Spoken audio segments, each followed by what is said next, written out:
A glitter bomb exploded inside a Karen's SUV, right in the middle of my driveway.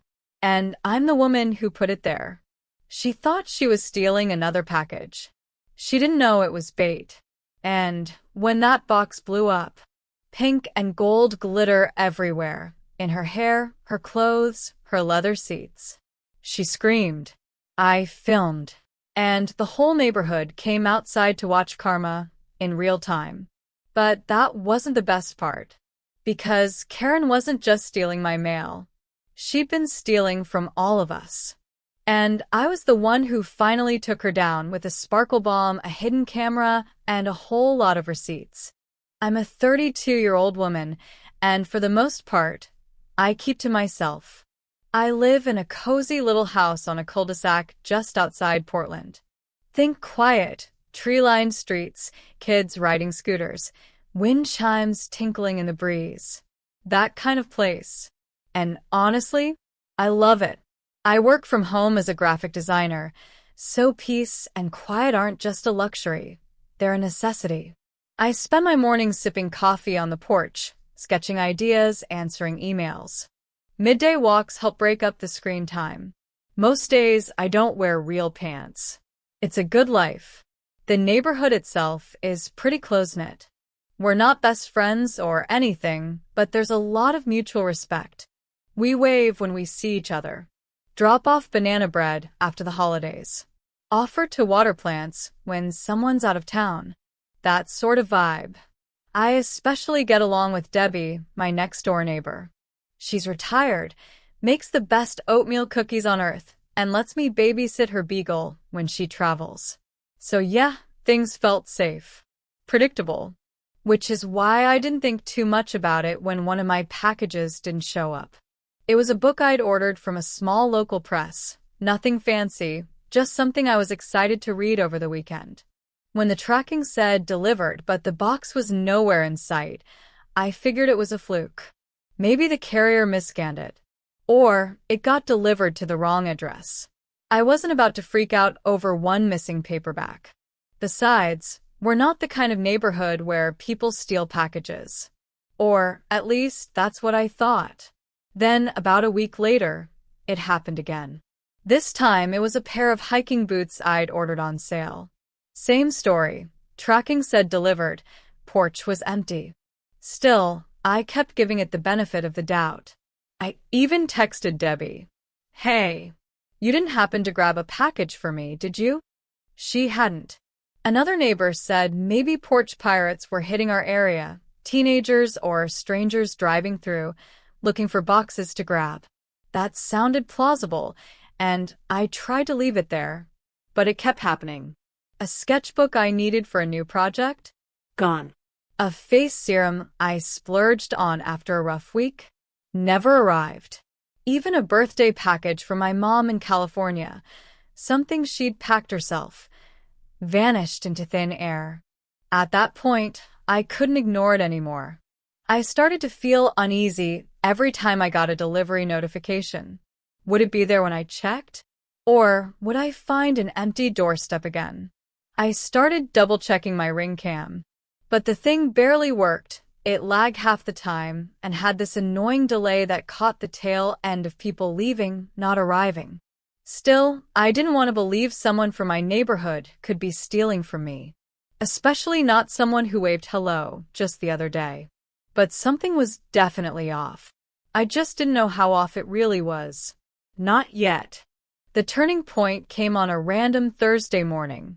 I was expecting a package, again. Just a paperback I'd ordered from a small local publisher. Something niche and artsy. Tracking said it had been delivered at 10:06 a.m. I stepped outside at 10:20. No box. I checked around the porch, behind the planter, even under the chair. Nothing. Now I was starting to feel paranoid. Like maybe I was losing it. So I walked next door and asked Debbie if she'd seen anything. Sorry, hon, she said. I've been inside all morning doing puzzles. She looked genuinely concerned. Are you missing stuff a lot? Yeah, I admitted. This is the third time this month. She said. Maybe you should talk to the mail carrier. I shrugged it off again, but deep down, that creeping feeling was back. The one that makes your stomach feel heavy and your instincts lean in. Still, I figured I'd wait for the next delivery and stay alert. That chance came sooner than expected. About a week later, I ordered some art supplies. Just a refill of markers and some watercolor brushes. Tracking said it was delivered around noon. This time, I happened to be home, sitting near the front window. I didn't see anyone approach. But when I went out at 12:30, Gone. I knew I hadn't imagined it. So I waited for the mail carrier the next day. When she pulled up, I walked out and gently flagged her down. "Hey," I said, trying to sound casual. "I've had a few packages go missing lately. I know you've probably got a full route, but have you noticed anything strange?" She looked at me for a moment, and then her expression changed, like she suddenly remembered something. "You live at 14, right? Tan house with a porch swing." "Yep." She hesitated. "I delivered a box there last Thursday morning. Small white box. I remember because it had that little flower stamp on the label." "Yeah, that's the one that disappeared." She glanced around, then leaned in a little. "I saw someone take it from your porch. Figured it was a roommate or something." I froze. What did they look like? Blonde woman. Short haircut. Wearing sunglasses. Drove a black SUV. She was parked halfway up your driveway. My heart started pounding, because I knew exactly who that sounded like. There was only one black SUV on our street. Only one woman who wore designer sunglasses on cloudy days, even indoors. Only one woman with a haircut that screamed, "Let me speak to your manager." Karen. 2 houses down. Of course. Of course it was her. She'd been a walking red flag since the day she moved in. Always complaining, always staring at everyone like we were inconveniencing her by simply existing. But stealing packages? That was next level. Still, it wasn't hard proof. And if I confronted her without it, she'd either deny it or spin it back on me. Probably both. But I couldn't shake the image. Black SUV. Sunglasses. Short blonde bob. It was her. It had to be. So now the question was, what was I going to do about it? After the mail carrier told me what she saw, I couldn't unsee it. Every time I passed Karen's house, I'd feel this mix of nausea and rage bubble up in my chest. Her black SUV sat smugly in her driveway like nothing had happened. Like it wasn't possibly the getaway car in some suburban crime spree. I started watching her more closely. Not in a creepy, binoculars kind of way, just observant. She was always out and about, wearing those oversized sunglasses, sipping iced lattes that I swear she bought just to show off. Always in head-to-toe athleisure, like she was coming from Pilates, which, spoiler alert, she wasn't. No one in the neighborhood had ever seen her break a sweat. She walked with her phone in one hand and a massive Michael Kors tote in the other. Nails perfectly done. French tips. You know the type. She looked like she had it all together. But I knew what she was really doing.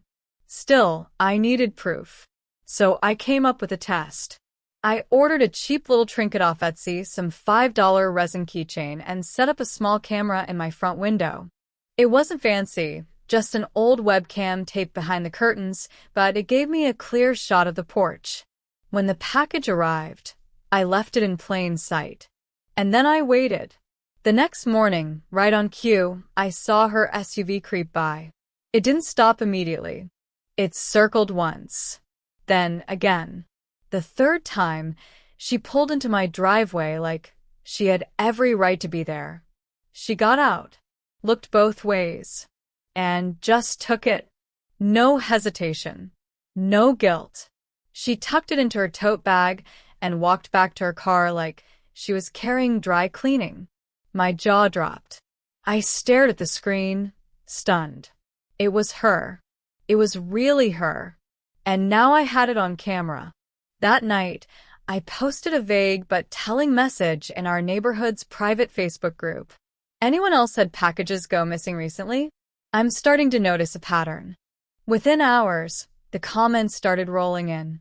I thought it was just me. Yes, my daughter's birthday present vanished 2 weeks ago.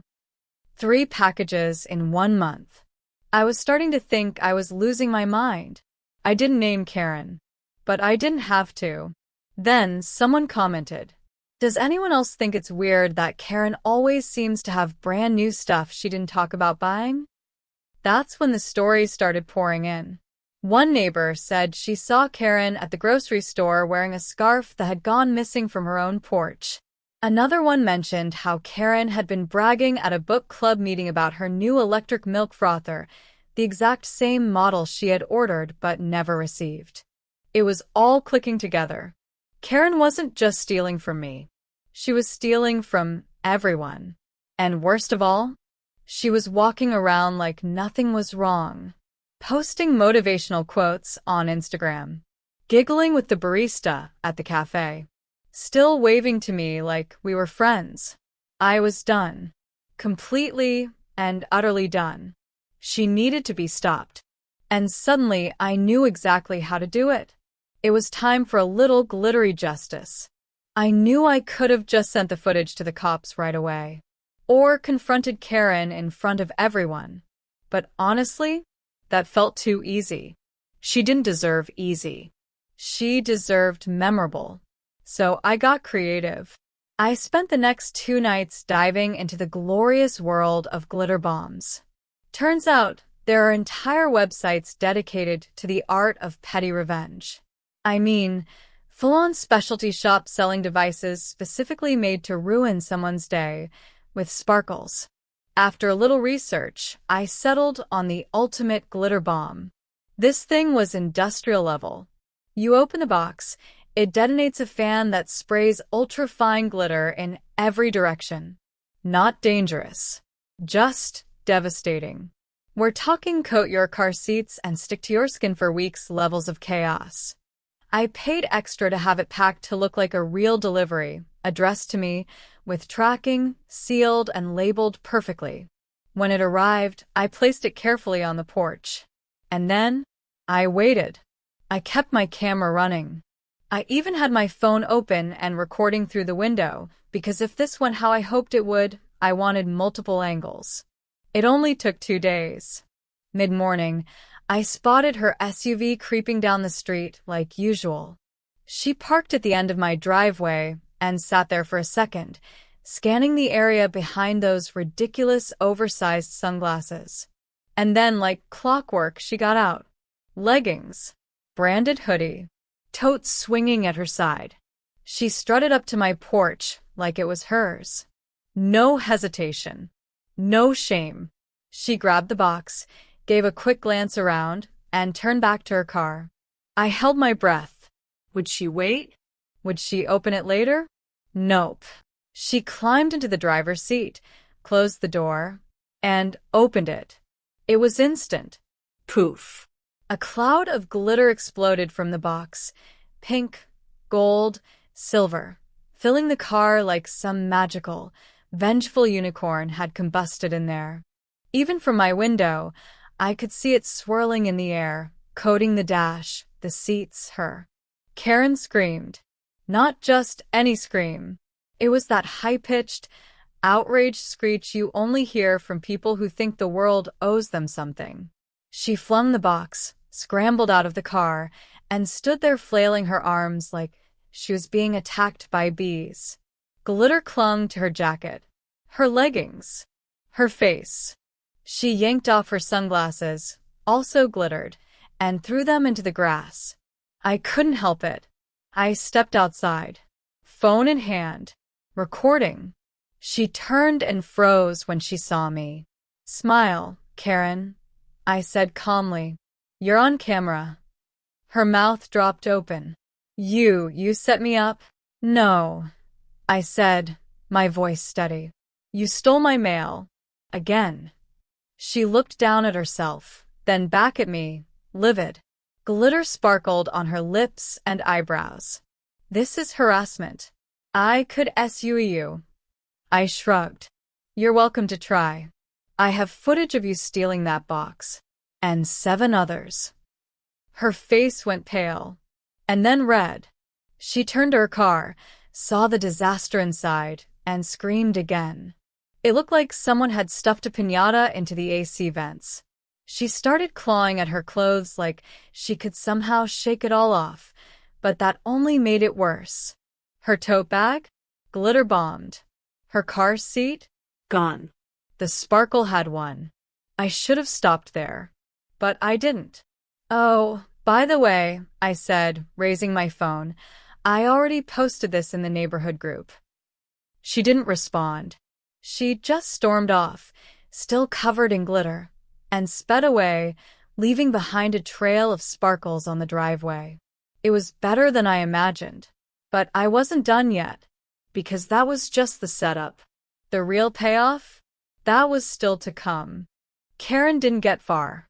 She sped off down the street like a glittery hurricane, blasting sparkles from her windows every time she moved. But the best part? She'd forgotten one tiny detail. It was my driveway. And she'd committed another theft in front of a live audience. Because when that glitter bomb went off, she didn't just set off my trap. She set off a neighborhood alert. Debbie had come outside mid-scream, clutching her coffee and staring in open-mouthed horror as Karen flailed around like she'd been hit with magical fairy shrapnel. Marcus, the guy across the street, leaned on his mailbox like it was popcorn time. What in the sparkly hell just happened? Even Mr. Henderson, the 82-year-old retired firefighter, hobbled out with his cane, squinting from the porch. And they all saw her. They saw everything. The package theft. The explosion. The glitter cloud of doom. When Karen peeled away, Debbie turned to me. Was that? I nodded. Yup. Glitter bomb. Her face lit up. No. Freaking way. I didn't even have to explain. Word spread like wildfire. By noon, the entire block was buzzing.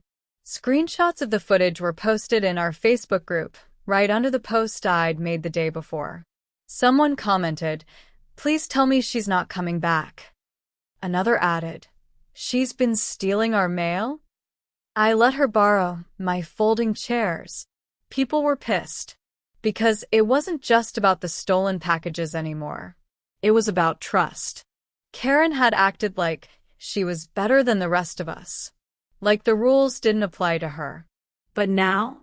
The glitter was literal proof of her entitlement and her stupidity. And I wasn't done. I took the footage from the porch cam, plus the video on my phone, and sent it straight to the police. So did Debbie. So did Marcus. Turns out a few neighbors had recently installed doorbell cameras, and when they went back through the footage, they found even more videos of Karen pulling the same stunt. Different days. Same SUV. Same tote. Same smug little walk up to the porch. She had a system. And now we had the evidence. When Officer Reynolds showed up the next day, I greeted him with a USB stick and a printed list of package tracking numbers. I didn't need to embellish a thing. He watched the footage in silence, then let out a low whistle. "She opened it in her car?" he asked. "Yep." "And it exploded?" "Big time." He chuckled. "That explains the call we got this morning. She tried to file a report. Said someone booby-trapped a package." I raised my eyebrows. "Oh, don't worry," he added. "It's not illegal to put glitter in your own mail. But it is illegal to steal it." That was all I needed to hear. A few days later, Karen was officially charged. Petty theft. Mail tampering. And since one of the packages she stole had contained someone's prescription medication, the charges elevated to federal level. When she was arrested, she tried to act like the victim. She said I'd humiliated her on purpose. Which, yeah, I kind of did. But not without cause. We all watched from our windows as she was led to the squad car, still picking glitter out of her hair, still covered in pink specks that refused to let go. It was like karma had left its signature on her skin. She didn't even look angry anymore. She looked defeated. For the first time since she moved in, she wasn't the loudest voice on the block. She was silent. And we were watching. After Karen's arrest, things moved quickly. A moving truck showed up less than a month later. She didn't even come back to pack her stuff. Just hired a company to do it for her. Probably too embarrassed to face the people she'd been stealing from. I stood on my porch with Debbie and Marcus, watching as boxes were loaded into the truck. One of the movers opened the back of her SUV and just froze. Even from across the street, we could see it glitter, still in the crevices of the seats, in the air vents, embedded in the carpet. The guy leaned in, pulled back, and said something to his coworker that made them both start laughing. Debbie whispered, "Guess that sparkle's permanent." And honestly, that felt right. That SUV was now a cursed object, a mobile monument to karma. Word spread fast. Even people from other neighborhoods started hearing about the glitter incident. Someone's cousin from the next town over messaged me asking if it was true. I didn't deny it.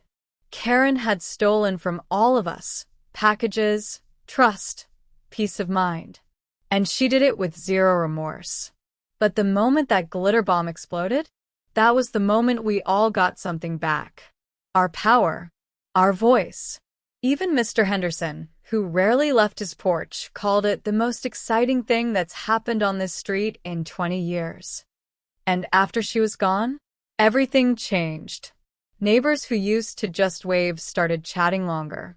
People left little notes on doorsteps, "Package at your door," or "I tucked this behind your planter to be safe." The Facebook group turned into more than just lost cats and bake sale reminders. It became a real community. It took a Karen to bring us together.